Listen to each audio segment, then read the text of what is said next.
É isso, tudo certo. Descobri o macete, galera. É isso. Descobri o que eu tenho que fazer pra essa bodega funcionar direitinho. Eu que não tava... É sempre a culpa do usuário, né? Ô, mas te falar, com o tema de hoje, o vestido de camiseta, não quero cobranças, hein? Não quero cobranças! Vamos para mais um episódio! Vou até deixar aqui, bonitinho, pra fazer parte da decorazione. Ai, sabe por que eu tô com o cabelo tão bonito? Assim, meu cabelo tá bonito todo dia. Não é uma surpresa, assim, ai meu Deus! Mas hoje é dia de aulão, tô gravando no dia do aulão. Ansiedade a milhão, mas eu tô muito feliz, muito empolgada, muito ansiosa, mas uma ansiedade muito boa, assim, não uma ansiedade que me deixa mal. O que é muito louco, inclusive, porque quando eu cogitei o aulão, eu travei. Travei muito, mas não me pergunte o que aconteceu, só sei que teve coisas que me destravaram. Cara, me julguem, mas eu fiquei felizona porque a Argentina, hoje também foi o jogo da Argentina contra o Egito, passou. Ia ser uma zoada da zorra aqui no meu condomínio se eles tivessem passado e eu não ia estar conseguindo gravar isso aqui. E vamos beber água antes do episódio. E vamos para a pauta de hoje. Muitos dirão que eu estou atrasada, muitos dirão que eu não estou vestida adequadamente, mas eu respondo que nunca é tarde para se falar sobre algo que é tão atemporal. O evento já passou? Já, e faz bastante tempo. Mas existe um ponto que foi colocado quando eu vi o tema do evento e eu falei: "Ah, não vai dar para estar passando não. Vamos estar falando sim". Gente, é o seguinte, vamos estar falando sobre o Met Gala. Yes! O tema do Met Gala desse ano mexeu um pouco comigo. Uhum. Mexeu porque o tema foi arte. Aí me questionei o que é arte. Na verdade, eu trouxe uma pergunta parecida quando a gente falou sobre padrão estético, beleza e tal. O que é belo? Inclusive, com pessoas eu tenho esse impacto. Existem pessoas que eu olho de primeiro momento e falo, que pessoa horrível. E aí eu conheço mais a fundo aquela pessoa e falo, que pessoa maravilhosa. E acontece o contrário também. Uma pessoa muito incrível e pensar, aliás, de conhecer uma pessoa muito estranha, esquisita e pensar, pessoa feia. E aí eu conheço a pessoa e falo, meu Deus, que pessoa maravilhosa. E é muito louco como isso muda a percepção da estética. Vocês não acham isso muito louco? Eu acho isso muito louco. Eu sou uma maluca, com certeza eu sou uma maluca, mas como a gente fala de beleza, arte também é subjetivo. Você vai considerar arte é muito individual. Também parte de uma experiência, sua experiência, do seu repertório. Você frequenta museus, você frequenta sei lá, teatro. Tem quem considere teatro arte, tem quem considere shows uma grandíssima obra de arte. Inclusive, eu vou no show da Lineker esse final de semana e eu já ouvi dizer que o show dela é uma obra de arte. Assim como existem outros artistas que eu admiro muito, que eu também já ouvi coisas parecidas. Não é um show qualquer. Eu fui no show do Gilberto Gil. E eu achei uma grandíssima obra de arte. Não é todo show que eu considero uma obra de arte. E aí, o que faz eu determinar um show, se um teatro, se uma obra é arte ou não? Meu repertório, ciência. Mas aí tem uma coisa, porque assim, o que eu posso achar bonito, você de repente pode achar feio. Não vai ser zoeira. Não vai ser um lance de, é porque eu tô querendo tirar onda, porque. É porque realmente você acha feio. De repente, se você conhecer melhor, talvez você mude de ideia ou talvez não. É só percepção mesmo e a pessoa sendo sincera. E aí, é como eu falei, a arte é igual uma boa música, é igual uma tela de pintura. E afinal, o que é arte? Quando eu penso em arte, eu confesso que eu já imagino um museu, eu já imagino, né, cheio de obra de artes, esculturas e afins. Mas eu também reconheço que também é um bom artesanato. Cara, minha mãe faz um crochê que é uma obra de arte. Essa é mais linda que a outra. Ela me deu uma toalha de mesa, que inclusive é uma das peças mais lindas que eu tenho, assim. E é o meu xodozinho. Eu nem quero trocar. Que é linda. E ainda é azul, né, gente? Aí fica difícil eu querer tirar mesmo. Mas eu fico admirando, e assim, eu acho incrível, porque aquilo foi feito à mão. A minha toalha de mesa, ela demorou uns 3 meses pra terminar. Isso porque ela não pegou sua toalha pra fazer. Ela fez a toalha, em paralelo fazer alguns panos de prato e tal, porque ela gosta, ela faz pra distrair, ela faz pra sair um pouco das telas também. E é sempre um talento. Cara, ela tira tudo da cabeça dela, ela não copia ponto de nada. Às vezes ela vê uma coisa ou outra na internet e fala, vou ver aqui que eu faço igual. E ela não faz igual, mas ela se baseia e faz uma coisa mais linda ainda. Então, assim, pra mim é uma obra de arte. É uma coisa feita à mão, única. Ninguém vai ter igual a mim. Pode ter o mesmo desenho no pano de prato, mas não vai ter o bico de crochê igual que minha mãe fez. Assim, uma vez eu fui no Rio de Janeiro e uma prima me levou numa manicure que fazia desenho na unha. Cara, ela desenhou direto na unha. Lembro que ficou tão linda que eu tirei foto e ficava mostrando aquela unha pra todo mundo. Voltei do Rio e não queria tirar. E olha que eu troco, eu pinto minha unha toda semana. É sempre uma cor diferente. E eu não queria trocar, porque tava belíssimo. Tava muito bonito. Então, a diva fez flores que pareciam adesivo. Se eu não tivesse visto ela fazendo na hora, eu diria que era mentira. A minha prima já tinha feito e já tinha me mostrado. Eu falei, cara, com certeza ela usa adesivo. Tudo bem que eu considerei que ela pudesse ela mesma fazer os adesivos em caixa de leite e tal, que muita gente faz a técnica, e coloca depois na unha, mas não. Ela fazia na hora, na unha, e rapidinho, tá? Então, não era uma coisa que, ai, leva 1 hora pra ser feita. Não, uns 40 minutos que é pra fazer uma mão normal, ela leva também. Então, assim, parecia de mentira. Pra mim, era uma obra de arte. E, cara, minha cabeleireira. O que dizer da minha cabeleireira, sabe? Então, assim, eu fico me questionando a que ponto chegamos para certos assuntos. E aí eu também quero trazer uma coisa muito importante que eu vi o Gabi, que inclusive já veio aqui no nosso Podpri, queridíssimo, que inclusive quero muito que ele volte, que ele chegou a falar nas suas mídias sociais, e eu confesso que assim, fosse no Met Gala, não sei o que eu vestiria, porque com um tema desse, eu fico pensando, cara, podia acontecer de tudo. Sabe a Lady Gaga que vestia um vestido de carne? É tipo aquilo. Eu teria ousado horrores. Eu tô falando. Eu citei o vestido, mas eu não tô falando necessariamente desse vestido. Ou vestidos que nem parecem vestidos, sabe? Aqueles bagulho bem esculturais. Mas assim, poderia também se encaixar.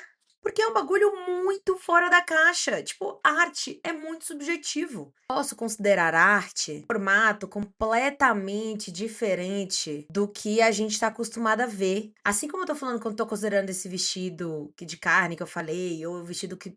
Sabe aqueles vestidos de escultura que você nem sabe por onde veste ou por onde tira? Que são mais esculturas. Então, eu fiquei pensando no seguinte, eu também não vestiria aqueles vestidos de festa, né, que a gente chama, que é aqueles vestidos cheios de brilho, às vezes acetinado, às vezes longuíssimos, ou com aquelas plumas maravilhosas, porque é arte, cara. Eu não consigo definir arte como uma coisa só. Eu consigo pensar em coisas icônicas, em coisas engraçadas. Eu consigo pensar em coisas que a gente não necessariamente é como definição. Quero muito, inclusive, que vocês comentem aqui. O que vocês consideram arte? Que eu achei curioso e quis trazer. Cara, a gente costuma dizer na publicidade, quando a gente trabalha com design, a gente fala que vai pedir uma arte pra ele. Pô, faz uma arte pra mim, eu preciso que essa arte tenha isso, isso e isso. Aí às vezes eu trago referência, às vezes eu só trago uma conteúdo do texto e deixo o livro pra ele exercer a criatividade dele. Ai, que sono chato. E aí tem várias coisas que pode remeter, né, que pode acontecer. A gente pede uma arte pra ele. E assim, a depender do designer, entrega uma puta arte de volta. A grande diferença é como vai fazer, o que que vai fazer você considerar aquilo uma arte? Vai te impactar ao ponto de você considerar aquilo arte. Vai ter pessoas que, se você vestir esses vestidos que eu dei como exemplo, vai achar ridículo. Não vai gostar. Aquela pessoa vai estar errada? Olha, ela vai estar errada se ela julgar aquilo não arte como um fato. Agora, se ela falar que é uma percepção dela, não vai estar errada. Porque é uma percepção dela. Aquilo é ela, a percepção dela que tá determinando que aquilo não é arte. E não que seja de fato, não necessariamente é. Depende do seu repertório. Inclusive, me faz pensar muito sobre uma discussão que o Jean tem trago muito nos Instagrams da vida. Ele é um social media. Eu tenho refletido bastante. Sempre percebi que quanto mais liberdade eu tinha para estar onde eu quisesse, para fazer o que eu quisesse, eu era muito mais produtiva e muito mais criativa. Então, vamos começar do começo. O que que é criatividade? Não se nasce criativo. Eu sempre ouvi que eu era uma criança criativa, sempre. Eu sempre ouvi que, você sempre foi muito criativa. Quando eu escolhi publicidade, sempre falava, eu sabia, você sempre foi muito criativa. E, gente, não existe isso. Aprendi na faculdade, acreditem se quiser. Não existe você ser criativo. Você se torna criativo. Se eu parar de criar meus hábitos de criatividade, eu vou deixar de ser criativo. Olha só. Nasci criativa porque isso existe. Deixa o bloqueio criativo. Porque às vezes você não sai do lugar. Me ajuda a sair do bloqueio criativo, às vezes, conversar com alguém aleatório fora do meu convívio. Ou às vezes, não necessariamente fora do meu convívio, mas, por exemplo, conversar uma coisa aleatória com a minha mãe. Ela não entende muito do que eu faço, ela, às vezes, eu tenho um desafio que não necessariamente ela entenda, mas só de conversar com ela já me amplia as ideias e já me faz pensar numa solução. Mas vamos lá, como é que você alimenta a sua criatividade ou cria hábitos para sua criatividade? Porra, primeiro de tudo, começa saindo de casa ou saindo do seu ambiente. Por exemplo, eu trabalho no escritório. Eu só consigo escrever meu blog, escrever os roteiros do Podpri, tudo que envolve essa criatividade escrita, ou essa escrita criativa, quando eu tô fora do escritório. Consigo. Já tentei escrever no computador, já tentei escrever. Não dá. Tem que ser fora. Aí pode ser na minha cama, pode ser no meu sofá, pode ser numa varanda, pode ser fora de casa, só não pode ser no meu escritório. Eu tenho um sofá aqui no escritório, poderia ser no sofá dele, mas também não funciona. Então, assim, sair do ambiente que você tá. Às vezes eu tô aqui encrencada com um problema gigantesco. Eu vou pra varanda, resolvo. Só de ir pra varanda já tá resolvido. Respirar um ar, olhar pro nada por 5 minutos. Funciona. No meu caso, ver novela e assistir e jogar joguinhos bobos de celular também me ajudam muito. Porque me faz desligar um pouco a mente. Ligar o modo inativo, assim, sabe? Eu não tô pensando em nada. É como se eu zerasse. É como se eu tivesse com várias abas abertas. E aí, quando eu fizesse essas coisas, eu fechasse todas e ficasse por um minuto de silêncio, assim, na mente. Aí eu consigo voltar e eu percebo quanto mais focado eu tô. Então, a criatividade ela precisa ser alimentada. Então, o ideal é que você faça variações. Saia de casa assim que possível, leia livros aleatórios de conhecimento técnico, de fantasia, de romance, de, sei lá, aleatoriedades. Assuntos que não é do seu nicho. Comprei um e-book esses dias sobre desenho, pra mim aprender a desenhar melhor. Sim, é isso. Hábitos de. Como é que chama? Ai, gente. Hábitos de hobbies. Você fazer coisas com a sua mão que sejam sem compromisso, de obrigação de alguma coisa, ajudam muito também.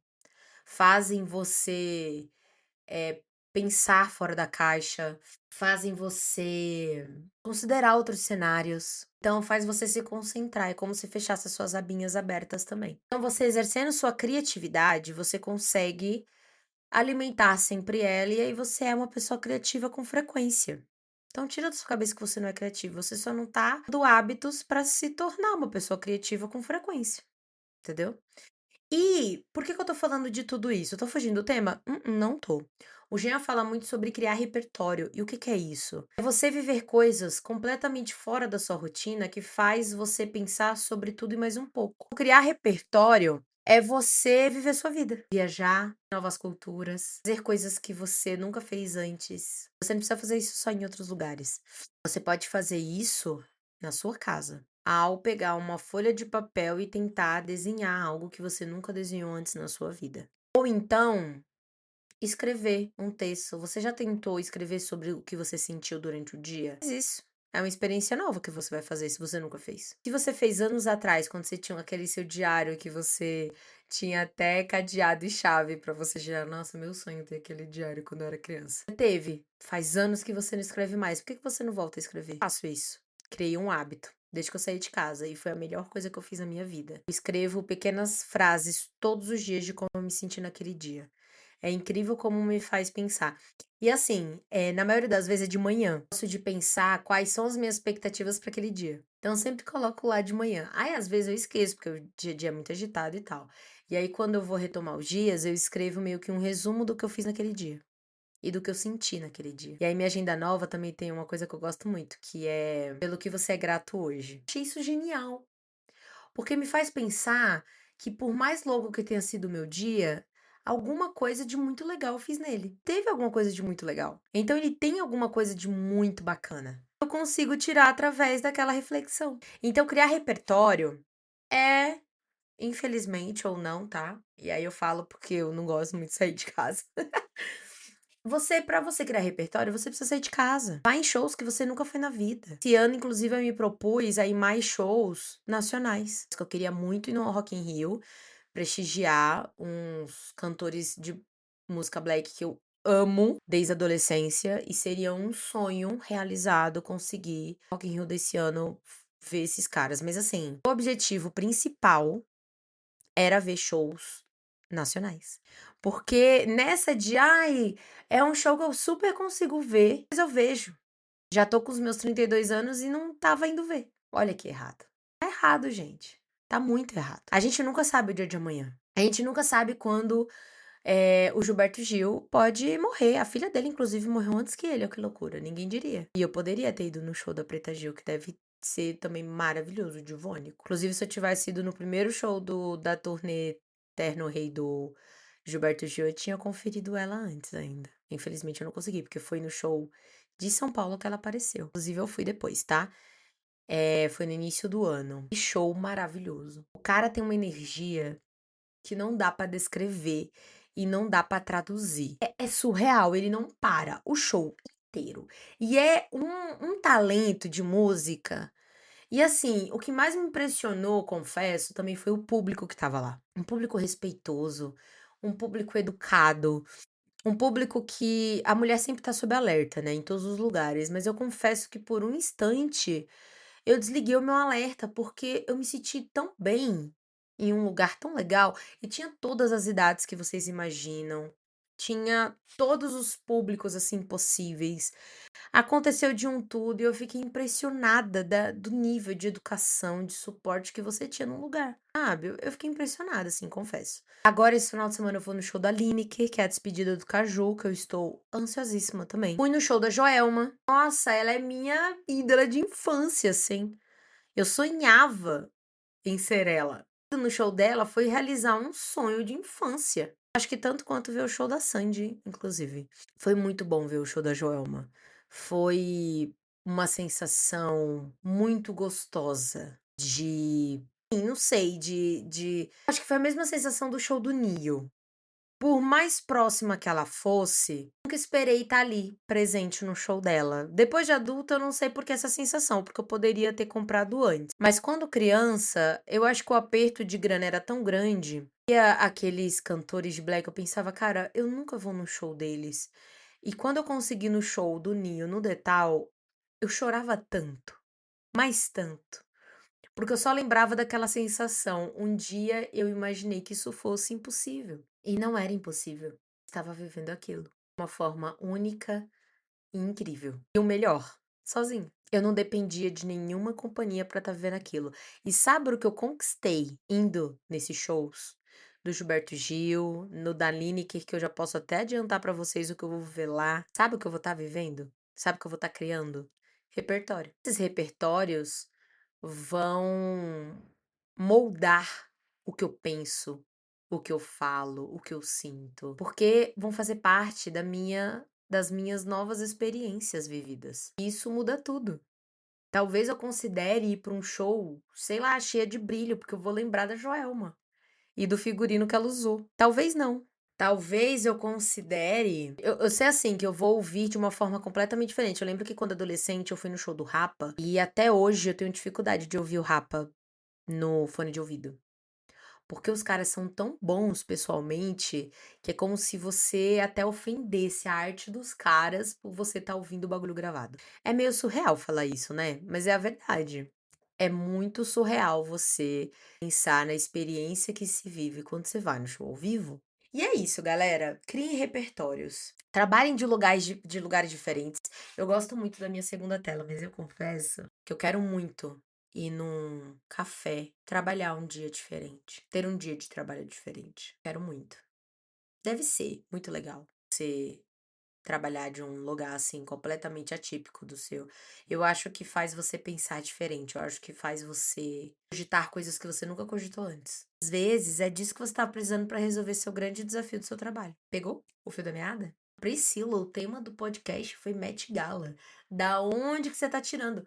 Percepções, galera. O que eu considero arte vai ser diferente do que você considera arte, porque o meu repertório é diferente do seu. Assim como as experiências que eu vivi são diferentes da sua. Isso muda tudo. Existem amigas que elas são pura arte pra mim. Às vezes por conta da sua inteligência emocional, às vezes por conta do seu trabalho, da sua expertise, de conhecimento, às vezes por conta do que elas fazem na horas vagas que eu fico assim, meu Deus, jura que você às vezes por conta das suas experiências vividas. Eu tenho amigas que me contam coisas assim, que eu fico, oi, você viveu o quê? Eu acho sensacional.